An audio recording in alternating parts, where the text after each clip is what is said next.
ആകാശവാണി. നമസ്കാരം. പ്രത്യേക വാർത്താ ബുള്ളറ്റിൻ വായിക്കുന്നത് ഗോപകുമാർ. ഇന്ത്യയെ വികസിത ഭാരതമാക്കി മാറ്റുന്നതിന് കൂടുതൽ സ്ത്രീകളുടെ പങ്കാളിത്തം വളരെ അത്യാവശ്യമാണെന്ന് രാഷ്ട്രപതി ദ്രൌപദി മുർമു. എറണാകുളം സെന്റ് തെരേസാസ് കോളേജിന്റെ ശതാബ്ദി ആഘോഷ സമ്മേളനം ഉദ്ഘാടനം ചെയ്ത് സംസാരിക്കുകയായിരുന്നു രാഷ്ട്രപതി. വനിതകൾ നയിക്കുന്ന സമൂഹം കൂടുതൽ മാനുഷികവും ഫലപ്രദവുമാകുമെന്നും രാഷ്ട്രപതി പറഞ്ഞു.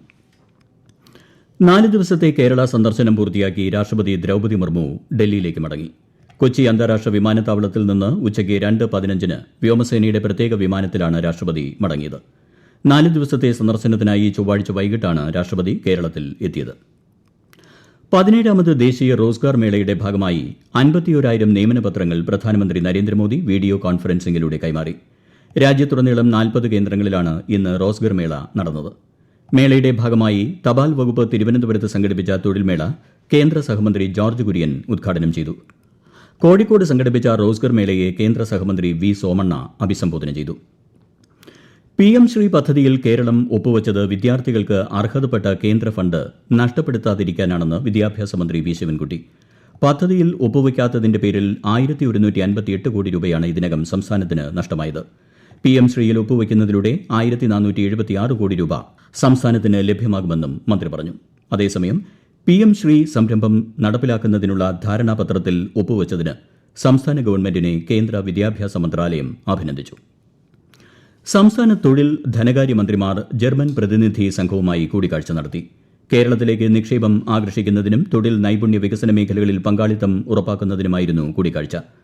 തിരുവനന്തപുരത്ത് നടന്ന പരിപാടിയിൽ ജർമ്മൻ കോൺസൽ ജനറലിന്റെ നേതൃത്വത്തിൽ 27 ജർമ്മൻ പ്രതിനിധികൾ പങ്കെടുത്തു. നിലവിൽ ജർമ്മനി നേരിടുന്ന വിദഗ്ധ തൊഴിലാളികളുടെ ക്ഷാമം പരിഹരിക്കാൻ കേരളത്തിന് കഴിയുമെന്ന് മന്ത്രി വി ശിവൻകുട്ടി പറഞ്ഞു. ശബരിമലയിലും പരിസരത്തും പൂർണ്ണമായ ശുദ്ധജല വിതരണം ഉറപ്പുവരുത്തുന്ന സീതത്തോട് നിലയ്ക്കൽ കുടിവെള്ള പദ്ധതി പ്രവർത്തന സജ്ജമായി. പദ്ധതിയുടെ പ്രവർത്തനോദ്ഘാടനം മന്ത്രി റോഷി അഗസ്റ്റിൻ തിങ്കളാഴ്ച നിർവഹിക്കും. കേരളത്തിൽ കായിക സമ്പദ്വ്യവസ്ഥ വികസിപ്പിച്ചെടുക്കുമെന്ന് മന്ത്രി വി അബ്ദുറഹ്മാൻ. സംസ്ഥാനത്ത് നിന്നുള്ള താരങ്ങളെ ഒളിമ്പിക്സിൽ പങ്കെടുപ്പിച്ച് സ്വർണം നേടുക എന്ന ലക്ഷ്യം നിറവേറ്റാനുള്ള പദ്ധതികളാണ് കായിക വകുപ്പ് ആവിഷ്കരിച്ചു വരുന്നതെന്നും അദ്ദേഹം പറഞ്ഞു. വിഷൻ 2031ന്റെ ഭാഗമായി മലപ്പുറത്ത് നടന്ന മുഖാമുഖം പരിപാടിയിൽ സംസാരിക്കുകയായിരുന്നു മന്ത്രി. പൊതുമേഖലയിൽ നിലനിർത്തിക്കൊണ്ട് തന്നെ KSEBയെ ലോകോത്തര നിലവാരത്തിലേക്ക് ഉയർത്തുമെന്ന് മന്ത്രി കെ കൃഷ്ണൻകുട്ടി. സുസ്ഥിര ഊർജ്ജ പരിവർത്തനത്തിന് കേരളത്തെ ദേശീയ മാതൃകയാക്കുമെന്നും മന്ത്രി പാലക്കാട് നടന്ന സംസ്ഥാനതല സെമിനാറിൽ കരട് നയരേഖ അവതരിപ്പിച്ചുകൊണ്ട് പറഞ്ഞു. എറണാകുളം കാലടിയിൽ അപകടകരമായ രീതിയിൽ മത്സരകൂട്ടം നടത്തിയ സ്വകാര്യ ബസിനെതിരെ ഗതാഗത വകുപ്പ് മന്ത്രി KB ഗണേഷ് കുമാറിന്റെ നിർദ്ദേശമനുസരിച്ച് നടപടി സ്വീകരിച്ചു. സോഷ്യൽ മീഡിയ വഴി ലഭിച്ച വീഡിയോ ദൃശ്യങ്ങൾ പരിശോധിച്ച മന്ത്രി ഗതാഗത കമ്മീഷണറോട് അന്വേഷണം നടത്താൻ നിർദ്ദേശിക്കുകയും തുടർന്ന് നടപടി എടുക്കുകയുമായിരുന്നു. കേരളത്തിലെ വിവിധ ജില്ലകളിൽ ഇന്നും ശക്തമായ മഴ തുടരുകയാണ്. തിരുവനന്തപുരം, കൊല്ലം, കണ്ണൂർ, കാസർഗോഡ് ജില്ലകളിൽ കേന്ദ്ര കാലാവസ്ഥാ വകുപ്പ് ഇന്ന് ഓറഞ്ച് ജാഗ്രത പ്രഖ്യാപിച്ചു. മറ്റെല്ലാ ജില്ലകളിലും ഇന്ന് മഞ്ഞ ജാഗ്രതയാണ്. നാളെ കണ്ണൂർ, കാസർഗോഡ് ജില്ലകളിൽ മാത്രമാണ് മഞ്ഞ ജാഗ്രത. സംസ്ഥാനത്ത് അടുത്ത 5 ദിവസം ഇടിയോടുകൂടിയ മഴ തുടരും. കേരള തീരത്ത് മറ്റന്നാൾ വരെയും കർണാടക, ലക്ഷദ്വീപ് തീരങ്ങളിൽ ചൊവ്വാഴ്ച വരെയും മത്സ്യബന്ധനത്തിന് പോകാൻ പാടില്ലെന്നും മുന്നറിയിപ്പുണ്ട്. കൊച്ചി ധനുഷ്കോടി ദേശീയപാതയിൽ അടിമാലി ലക്ഷംവീട് കോളനിക്ക് സമീപം മണ്ണിടിഞ്ഞു. ദേശീയപാത നിർമ്മാണത്തിന്റെ ഭാഗമായി മണ്ണെടുത്ത സ്ഥലത്താണ് മൺതിട്ട ഇടിഞ്ഞ് റോഡിൽ പതിച്ചത്.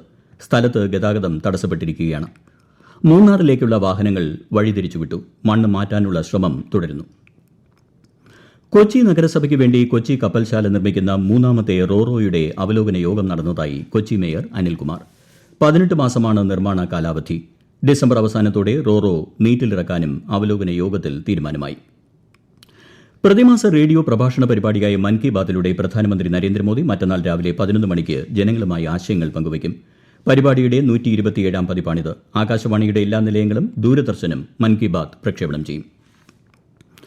മാലിന്യമുക്ത കേരളം എന്ന ലക്ഷ്യത്തിന് ആധുനിക ശ്മശാനങ്ങൾ അവിഭാജ്യ ഘടകമാണെന്ന് മന്ത്രി MP രാജേഷ്. കണ്ണൂർ മയിൽ ഗ്രാമപഞ്ചായത്തിലെ വാതക ശ്മശാനം ഉദ്ഘാടനം ചെയ്യുകയായിരുന്നു അദ്ദേഹം. ധനകാര്യ കമ്മീഷൻ ഗ്രാന്റും പഞ്ചായത്തിന്റെ തനത് ഫണ്ടും ഉപയോഗിച്ച് 80 ലക്ഷം രൂപ വകയിരുത്തിയാണ് വാതക ശ്മശാനം നിർമ്മിച്ചത്. വനിതാ ഏകദിന ലോകകപ്പ് ക്രിക്കറ്റിൽ പാകിസ്ഥാനും ശ്രീലങ്കയും തമ്മിലുള്ള മത്സരം മഴമൂലം ഉപേക്ഷിച്ചു. 34 ഓവറാക്കി ചുരുക്കിയ മത്സരത്തിൽ ടോസ് നേടിയ ശ്രീലങ്ക പാകിസ്ഥാനെ ബാറ്റിംഗിനയച്ചു. എന്നാൽ 4.2 ഓവർ മാത്രമാണ് കളി നടന്നത്. മഴ കനത്തതോടെ മത്സരം ഉപേക്ഷിക്കാൻ തീരുമാനിക്കുകയായിരുന്നു. പ്രത്യേക വാർത്താ ബുള്ളറ്റിൻ കഴിഞ്ഞു. അടുത്ത വാർത്താ പ്രക്ഷേപണം നാളെ രാവിലെ 6:45.